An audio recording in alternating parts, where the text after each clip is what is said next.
that we've talked about Boyle's law, now we've got to talk about Charles' law. Now, this is the relationship with gases in regards to temperature and volume. So, learning goal is use the temperature-volume relationship, Charles' law, to determine the final temperature or volume when pressure and the amount of gas are constant. Remember, when moles and the pressure are not constant. And if you guys notice, we are going to be getting to the point where if pressure and temperature is constant and volume is constant, there is a relationship between all these, and we'll talk about that in the next unit.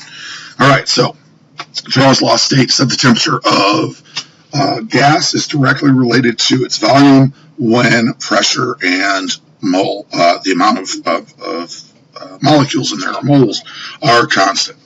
If the temperature increases, then the volume also increases. All right, so we're at pressure and volume, one increasing, the other decreasing. In the case of temperature and volume, if one increases, then the other increases. Well, why? Why would that make sense? Think about it. All right, so Charles' law is a direct relationship versus that indirect relationship that we talked about before. A direct relationship between variables means that the variables increase or decrease together. And you'll notice that we now have V1 over T1 equals V2 over T2. Okay? T as in temperature, not as in time.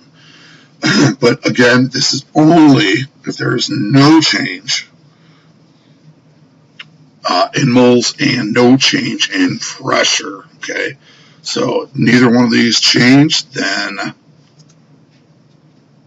this relationship works. All temperatures used in gas law calculations must be converted to Kelvin temperature. Remember Kelvin, we can do this very easily with both Celsius and Fahrenheit temperatures. All right, so the equation for Charles' law is volume 1 over temperature 1 equals volume 2 over temperature 2. You'll notice that it keeps reiterating constant moles and pressure, okay? Not the moles that dig up our yards, but especially here in Northwest Ohio, but otherwise. So, to obtain V2, let's say we're searching for V2, okay? We must multiply both sides by T2. Remember, if we're, basic algebra, if we're separated by division, then we use multiplication to get to the other side. So, it's a nice example. All right, it is multiplying both sides here by T2. All right, so these T2s are going to cancel out, leaving us with V2 by itself, and then volume 1 times temperature 2 over temperature 1, and this will give us that volume 2. This is where we'll come up with that solution. So, using gas laws to complete the following statements with increases or decreases. All right, so temperature does what when volume decreases? Now remember, direct relationship. So temperature is going to also decrease. When temperature decreases, volume is also going to decrease. So the pressure of blank when volume changes from 12 to 4 liters. Well, 12 to 4, that means it's decreasing. So volume's going to our pressure's going to decrease as well. All right, now we've got temperature increasing. So if the temperature is increasing, what's the volume going to do? Increase as well. So decrease, decrease, decrease, and increase. We should see these relationships. It should be a very logical progression. So solve Charles' law, looking for T2. So got to sit there and go, all right, okay, we're going to look for T2. Well, how can I do that? Well, let's see. I